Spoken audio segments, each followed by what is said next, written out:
It is back to school for some children in Akron. Other than a small group of students who started a Remote Plus option last month, the district has been completely remote. So now, 1 week after the governor's deadline that he did loosen up a bit, classrooms are once again open. Let's bring in Meg Shaw. She is live with what it took to get all the buildings there ready for this big return. I'm sure kids are really excited, Meg. Kids and teachers alike, Katie and Mike. So Akron Public Schools, they are going with a phased reopening plan. So starting this morning, only students in kindergarten through second grade will be heading back into the buildings.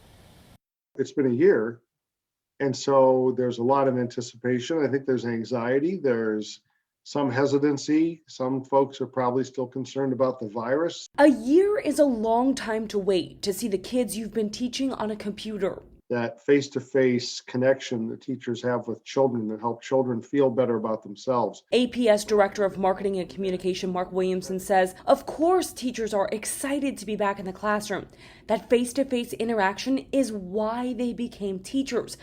But there are also plenty of nerves. It's going to be difficult to keep everybody sort of in line and make sure that everything is done the right way all the time, every single day with every child. The district needed 1 more week beyond the governor's March 1st deadline of having all schools in Ohio offer an in-person option. One size doesn't fit all. The districts that have the biggest challenges are the larger districts with more buildings, more kids. APS has roughly 21,000 students and had 50 buildings to make pandemic safe. It's a great goal to shoot for, and we did our very best, and I think we're doing a remarkable amount of work, pretty much 7 days a week nonstop to get ready for this. Williamson says they made sure all teachers had time to get both doses of the vaccine before returning to their classrooms. And as they get in-person learning up and running again, there's just one request. We just ask everyone to be flexible and patient.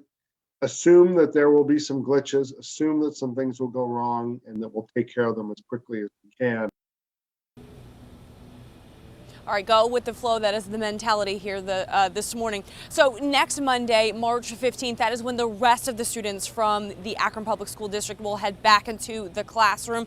Williamson says about 30% of parents opted to keep their kids remote for the rest of the school year. Mike. And Meg, of course, the big question that parents and teachers have, what kind of precautions are going to be in place when the kids do return to campus? Well, Mike, they have made a set of rules for all kinds of areas when it comes to the school day, including class time, lunchtime, and recess. They say during class, of course, the students will have to wear their masks and sit at least 3 feet apart.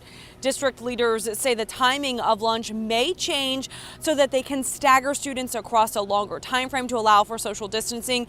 And the Back to School Guide also says during recess, a group of students in the same class may play together, but students will not be permitted to mix with other classes.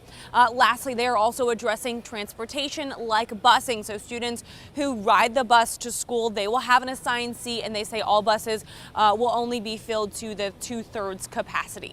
Reporting live, I'm Meg Shaw, News 5. Meg, nice to see you this morning. Thanks, appreciate it.